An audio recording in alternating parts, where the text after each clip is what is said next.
So many parents complain about their kids being picky eaters, but what do you do when your child is refusing to even try certain foods? Here with help to navigate food battles, we welcome back speech-language pathologist Ashley Carter. So nice to see you. Thank you. Happy to be here. This is something so many parents can relate to. I feel like I've got my own picky eaters at home. But let's talk about food aversion, because that's a little bit of a heightened situation. Definitely. So that's a great question. And usually we think of kiddos as being problem eaters if they're eating less than 20 foods. Okay. So that would be kind of something to keep an eye on. Some other red flags might be if they're having a difficult time with their nutritional intake because of that limited diet. Some social challenges, so maybe they're feeling uncomfortable in situations where they're unfamiliar with foods there, or they have foods that they haven't seen before. And then the third red flag would be any mental health challenges like anxiety around unfamiliar foods. What are some of the consequences that come with a kid who just refuses to eat so many different kinds of foods? I mean, it can look really different for each kiddo, but there definitely is going to be that feeling of maybe a little bit nervous to go to other friends' houses or want to participate in family meals or in other outside of their home because they don't know what it's going to look like and have those comfort foods familiar to them. Those are really big feelings for our little kiddos. Okay, so you've got great advice for us as parents and caregivers to help them, which can really start with just getting them involved in like shopping for food. Yes. So I have some great ideas of how we can help all kids become more adventurous eaters. Awesome. And we're really going to zoom out and think about if the long-term goal is for them to explore more foods, we have to focus on decreasing pressure around food and building this joy and connection at the table. Perfect. So we're going to start at the grocery store. Awesome. And I know how challenging it is to bring kiddos to the grocery store. It certainly can be, yes. It's really hard, but especially in the fruit and veggie aisle, we want to think of ways we can get them involved. So if you're picking out some apples, can you have the kiddo hold the bag? Oh, perfect. And you're going to count with them how many apples we're putting into that bag. Can they count how many bunches are in the banana bunch? Can they help you make a choice? Are we going to choose green grapes or red grapes today? Oh, awesome. Baby carrots or the carrots with the big fluffy green tops? I love that. So as many ways as you can to get them involved, have them feel that connection. They need to have opportunities to interact with food without any pressure to eat it. Oh, I love that. Low stakes, easy decisions, no pressure. No pressure, interaction and connection. I love that. And then moving into the kitchen and some meal prep, actually. Yes, so this is super fun. I know we want to launch into making the meal and getting food on the table, but if we can really slow down and find small ways that kids can get involved, it's really lead to that adventurous eater. Cool. So I brought a couple things today. We have, spoons, whisk, if they can stir, mash, peel. That's my kiddos love to peel. Oh, fun. A big orange carrot and get that opportunity to practice. I thought we would do a little juicing. Let's if that sounds do it. Fun. Okay. So this is a great activity because it has the scent of it all. Oh, yeah. And this is an opportunity for them to interact and feel those different textures. But again, there's no pressure for them to eat. Oh, okay. So I'll go ahead and give you that. Here we go. All right. And we'll put this guy in there. Here we go. Here you go. This is kind of fun. And it smells nice.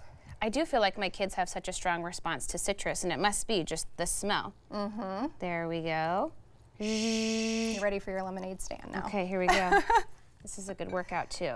Okay, perfect. There we are. So small ways that they can get involved. Okay. A pepper grinder, thought this was a fun way. How awesome is that? And my kids love turning it, makes it more fun. Okay. Okay, my boys love this little cow. That's adorable. You can put milk in it, but you can put other stuff in it as well. Sure, why not? And it's building joy around the table. Okay. Connection. Okay, and then we're going to the table. We can set a place setting. So we're going to talk a little bit about rituals. Okay. So a ritual is going to be your family's unique way that you're cueing little bodies that it's time to eat.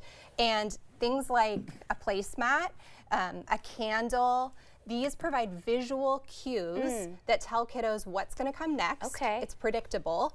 And then it also kind of cues their body for hunger. So you're kind of you're setting up the expectation of what they're going to do. We're going to come to the table.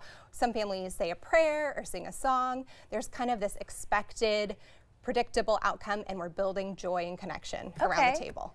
That's wonderful. I have heard about the candle thing specifically, It's that it can fun. be really fun as the signal of like, okay, Yeah. it's dinner time. It's so great. The other piece I wanted to point out was anytime that we can take an opportunity to serve meals family style, this is another way that a kiddo can get involved with food. They can plate different family members without pressure to eat it. Awesome.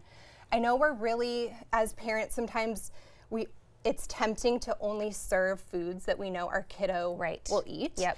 But kiddos need to have opportunities to interact with food, even if they aren't quite ready to eat it. That makes sense. So what about the circumstance of them just flat out refusing something? How do you approach, or maybe try again later?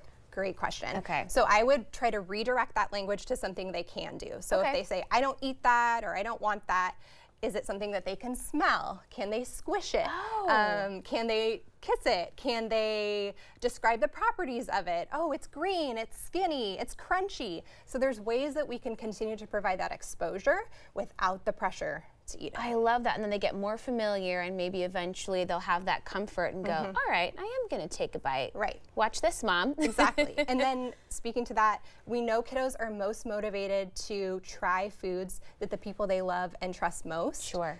are trying themselves. Yep. So building that connection is really important. Awesome. And this is just the fun stuff, Okay, this right? is I mean, this straight is fun. adorable. So kiddos learn through play. Okay. They need opportunities to play and interact with food without that pressure. So I brought some of our favorites here.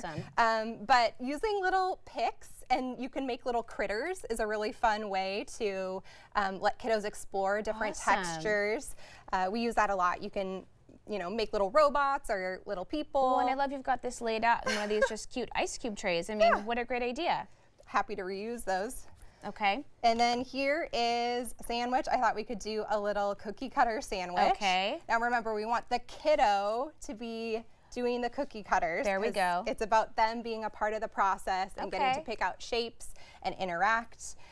So if we go ahead and do a little bit of a squish there. How awesome. That is such good motivation for them to try something and eat that if it's Ways to make it just cute, and they made it Yes. cute themselves too.